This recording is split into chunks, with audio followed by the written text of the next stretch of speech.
नमस्कार, Prabhasakshi news network और आप सभी का स्वागत है। रोहिंग्याओं और बांग्लादेशी घुसपैठियों की अब खैर नहीं है।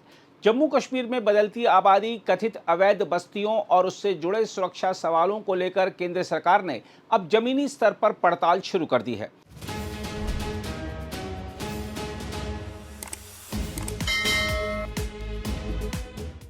High level committee on demographic changes यानी HLCDC के 4 सदस्यीय दल ने जम्मू पहुंचकर लोगों और विभिन्न संगठनों के प्रतिनिधियों से बातचीत शुरू कर दी है। समिति के सामने अपनी बात रखने के लिए अलग अलग सामाजिक और राजनीतिक संगठनों के प्रतिनिधि भी पहुंच रहे हैं। अगले 2 दिनों में समिति संवेदनशील इलाकों का दौरा कर स्थानीय लोगों, प्रशासन और सुरक्षा एजेंसियों से भी इनपुट लेगी।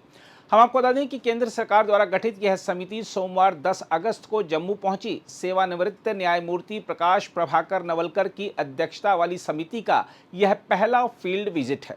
समिति ने जम्मू कश्मीर के मुख्य सचिव अटल डुल्लू और पुलिस महानिदेशक नलिन प्रभात से मुलाकात कर प्रदेश में जनसांख्यिकीय बदलाव और सुरक्षा स्थिति पर विस्तृत जानकारी ली। अधिकारियों की ओर से समिति के समक्ष जम्मू कश्मीर की जनसांख्यिकी स्थिति और पिछले वर्षों में आए बदलावों को लेकर प्रस्तुति भी दी गई। समिति का फोकस खास तौर पर जम्मू संभाग के उन सीमावर्ती और संवेदनशील इलाकों पर है जहां रोहिंग्या और बांग्लादेशी नागरिकों की कथित बस्तियों को लेकर लंबे समय से सवाल उठते रहे हैं। समिति मौजूदा सत्यापन व्यवस्था की समीक्षा करने के साथ यह भी देखेगी कि अवैध रूप से रह रहे विदेशी नागरिकों की पहचान के लिए मौजूदा तंत्र कितना प्रभावी है और उसमें किस तरह के सुधार की जरूरत है। सरकारी आंकड़ों के मुताबिक जम्मू और सांबा जिलों में रोहिंग्या और बांग्लादेशी नागरिकों समेत 13,700 से अधिक विदेशी नागरिकों के बसे होने की बात सामने आई है। बताया गया है कि 2008 से 2016 के बीच इनकी संख्या में 6,000 से ज़्यादा की वृद्धि हुई। हालांकि इन आंकड़ों को लेकर अलग अलग दावे सामने आते रहे हैं और अधिकारियों ने भी यह स्पष्ट किया है कि सभी मामलों में अवैध निवास का निष्कर्ष एक जैसा नहीं है। सुरक्षा एजेंसियों का दावा है कि कुछ रोहिंग्याओं के पास राशन कार्ड और यहां तक कि अब समाप्त हो चुके स्थायी निवासी प्रमाण पत्र भी मिले हैं। पुलिस समय समय पर बांग्लादेशी नागरिक होने के संदेह में लोगों को हिरासत में लेने की कार्रवाई भी करती रही है। पिछले सप्ताह रामबन में 21 बांग्लादेशी नागरिकों को उस समय हिरासत में लिया गया जब वे कश्मीर घाटी की ओर जा रहे थे। साथ ही मार्च 2021 में जम्मू शहर में सत्यापन अभियान के दौरान पुलिस ने 270 से अधिक रोहिंग्याओं को पकड़ा था, जिनमें महिलाएं और बच्चे भी शामिल थे। उन्हें कठुआ उप जेल के भीतर बनाए गए होल्डिंग सेंटर में रखा गया था। इसी मुद्दे को लेकर बीजेपी नेताओं और विभिन्न दक्षिणपंथी संगठनों की ओर से लंबे समय से अवैध विदेशी नागरिकों की पहचान और उन्हें वापस भेजने की मांग उठती रही है। दरअसल अवैध घुसपैठ और जनसांख्यिकीय बदलाव का मुद्दा केंद्र की मौजूदा नीति में भी प्रमुख स्थान हासिल कर चुका है। प्रधानमंत्री नरेंद्र मोदी ने पिछले वर्ष स्वतंत्रता दिवस के संबोधन में अवैध घुसपैठ को लेकर चिंता जताते हुए हाई पावर्ड डेमोग्राफी मिशन की घोषणा की थी। 11 सितंबर को केंद्रीय मंत्रिमंडल की मंजूरी के बाद मई 2026 में इस उद्देश्य से हाई लेवल कमेटी का गठन किया गया। समिति में सेवानिवृत्त IAS अधिकारी दुर्गा शंकर मिश्रा, सेवानिवृत्त IPS अधिकारी बालाजी श्रीवास्तव और अर्थशास्त्री शमिका रवि शामिल हैं।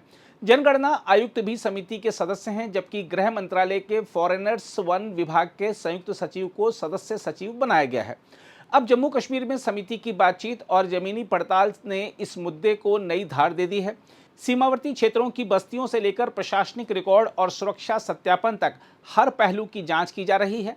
ऐसे में समिति की रिपोर्ट यह तय करने में अहम भूमिका निभा सकती है कि जम्मू कश्मीर में कथित अवैध बसावट और जनसांख्यिकीय बदलाव से निपटने के लिए केंद्र आगे क्या कदम उठाता है। बहरहाल आइए देखते हैं समिति के समक्ष अपनी बात रखने पहुंच रहे विभिन्न संगठनों के प्रतिनिधि क्या कह रहे हैं। देखिए, ये जो टीम आज आ रही है डेमोग्राफिक चेंज के लिए, कश्मीरी पंडित के लिए कोई डेमोग्राफी है नहीं है एज ऑफ नाउ। पिछले 37 सालों से हमारे कितने कैंप चेंज हो गए। आज की डेट में हम वर्ल्ड के सबसे बड़े विस्थापन केंद्र में, वर्ल्ड के सबसे लंबे विस्थापन केंद्र में यहाँ हम रह रहे हैं। मेरे लिए डेमोग्राफिक चेंज क्या करेगी? मेरे लिए डेमोग्राफिक चेंज तब मायने रखती है कि जब मैं अपने घर में वापस जाऊंगा। तो मैं तो वही बोल रहा हूँ कि अगर वो बोले कि हमारी डेमोग्राफी चेंज, तो हमारी डेमोग्राफी जो हमारी ओरिजिनल डेमोग्राफी, तो उस पर हमें लौटाओ ना, उस पर हमें लौटाओ ना। अगर आप 370 ख़त्म कर सकते हो, अगर आप 35A ख़त्म कर सकते हो, तो आप कश्मीरी पंडित एक हैंडफुल कम्युनिटी है, आप उनको क्यों नहीं बसा सकते हो? माना मैंने कि आपकी विल पावर नहीं है कश्मीरी पंडित को कश्मीर में बसाने के लिए। अगर आपके पास कश्मीर में बसाने के लिए हमारे पास विल पावर नहीं है, आप हमको हिंदुस्तान के किसी और कोने में बसा दो। लेकिन मुझे परमानेंट लैबिटेशन चाहिए। मैं कब तक अपने आप को विस्थापित मान के चलूं? क्या मेरा कसूर यह है कि मैंने तिरंगा हाथ में उठाया था?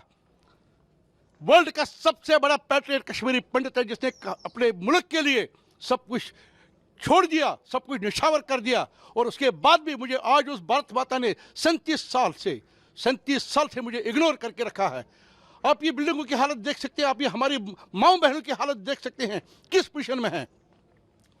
2008 में एक पीएम पैकेज एम्प्लॉय आया था, पीएम पैकेज रिहैबिलिटेशन प्रोग्राम आया था, उसमें ये सारी बातें आज आप रखेंगे? बिल्कुल जी। उस प्रोग्राम में 15,000 हमारी ये थी एम्प्लॉयमेंट थी, 15,000 में ये 6,000 अभी तक कंप्लीट नहीं कर पाए। आज 16 साल हो गए, 16 सालों में इन्होंने अभी तक 6,000 एम्प्लॉयमेंट पैकेज नहीं किया, और जो पीएम पैकेज एम्प्लॉय इन्होंने किया 5,700 कुछ वो भी आज बेचारे अपनी जीवन की भीख मांग रहे हैं गवर्नमेंट ऑफ इंडिया से। उनको डेली थ्रेट मिल रही है कि आज उसको मारेंगे, आज उसको मारेंगे। कश्मीरी पंडित, मैं पहला पंडित रहूंगा जो कश्मीर वापस जाना चाहेगा, लेकिन उससे पहले मेरी एक शर्त है कि जिसने मेरे को घर से निकाला, जिसने मेरे एंसेस्टर को मारा, जिसने मेरी माँ को मारा, मेरी बहन को मारा, they should be booked first. कानून को अपना काम करना चाहिए। जो कानून का राज खत्म है आज की डेट में। मैं तब जाऊंगा जब मेरे वो 27,000 हमारे एम्प्लॉय थे J&K गवर्नमेंट में, जब तक मुझे वो वापस नहीं करेंगे वो 27,000 एम्प्लॉयमेंट, मैं तब तक कहाँ जाऊंगा? मेरा सर्वाइवल क्या होगा वहां पे? मैं तब वापस जाऊंगा जब जो मेरी लैंड एनक्रोच हुई है, जो गवर्नमेंट ने एनक्रोच किया, जो वहां पे लोगों ने एनक्रोच किया है, जब तक मुझे वो वापस नहीं मिलेगी तब तक मैं कश्मीर जाने की सोच भी नहीं सकता हूँ। ये तो अच्छा सेटअप है। गवर्नमेंट को चाहे वन टाइम सेटलमेंट करना, बाकी ये 37 साल हमने बड़े देखे, उधर होता कुछ नहीं। ग्राउंड जीरो पर जीरो के जीरो है। इतना पैसा गवर्नमेंट खर्चता है, वैल्यू नीचे कुछ नहीं मिलता आम लोगों को। वो आर द बेगर्स। पानी नहीं है, ऐसा रोड की हालत है। दिन ब दिन हमारी हालत ख़त्म हो रही है। हमारी 2 जनरेशनें ख़त्म हो गई, हम तीसरे ददार पर हैं। क्या कश्मीरी पंडित जो है वो वापस जाना चाहते हैं? क्यों नहीं? अगर हमारे 6,000 भाई उधर है, हर जगह मंदिर बनाए, फिर तो वो भी नहीं ना। ऑलरेडी तो वहाँ है ना, हमारे भाई बहन तो है, हमने भी उधर सर्विस की है, हम उधर है, क्यों नहीं जाएंगे? वो एक होमलैंड दो जो हमारा है, इतना एरिया है, और 2 डिस्ट्रिक्टों में डिस्ट्रीब्यूट करो। आदमी वो आप रखेंगे बात यहाँ पे? हाँ, क्यों नहीं? गवर्नमेंट को पता है कितनी बार हमने मेमोरेंडम दी। कमेटी है, इसके सामने ये बातें रखेंगे? हाँ, ऑल ये तो वन टाइम सेटलमेंट चाहते हैं। हमें चाहे वन टाइम सेटलमेंट, एक घर से कम 1 नौकरी, एक घर से 3 लगे, वो भी नहीं इनको छूट है, वो भी इधर है। पूरी इनकी पॉलिसी ही गलत है। बाकी गवर्नमेंट सारा कुछ तो खुद जानती है ना, करना तो उनको ही है। वन टाइम सेटलमेंट के बगैर इसका कोई चारा नहीं। आज का जो इनका विज़िट है मिनी टाउनशिप जगती, जो सबसे बड़ी टाउनशिप है माइग्रेंट्स की, जहां पर मोर देन 5200 फैमिलीज़ रहती है, तो पब्लिक के साथ यहाँ पे जो माइग्रेंट्स के साथ एक इंटरेक्शन कमेटी ने रखी है। ये हाई लेवल कमेटी जो गवर्नमेंट ऑफ इंडिया ने कॉन्स्टिट्यूट की है, as per the terms of reference जो डेमोग्राफी चेंज को स्टडी कर रही है, और बेस्ड ऑन ऑफिशियल मीटिंग्स और पब्लिक के साथ जो इंटरेक्शन कर रहे हैं अलग अलग डेपुटेशन से, अलग अलग स्टेक होल्डर से, उसके बेस पे ये स्टडी कर रहे हैं और अपनी रिपोर्ट जो है गवर्नमेंट को देंगे। यहाँ पे पब्लिक इंटरेक्शन है। यहाँ कम्युनिटी हॉल में जो जगती के लोग हैं ये यहाँ पर आए हैं कमेटी के सामने अपनी बात रखने के लिए, और पब्लिक जैसे मैंने कहा यहाँ पर पब्लिक के साथ इंटरेक्शन है, तो कमेटी इस एस्पेक्ट को स्टडी कर रहे हैं, क्योंकि कश्मीरी माइग्रेंट्स भी एक स्टेक होल्डर जो वैली से डिस्प्लेस होकर 1890 में मोस्टली यहाँ पर आए हैं। अगर आप भी लेना चाहते हैं देश दुनिया की तमाम जानकारी, तो आज ही सब्सक्राइब करें हमारे चैनल को। साथ ही नीचे दिए बेल आइकन को जरूर दबाएं ताकि हर अपडेट आप तक पहुंच सके।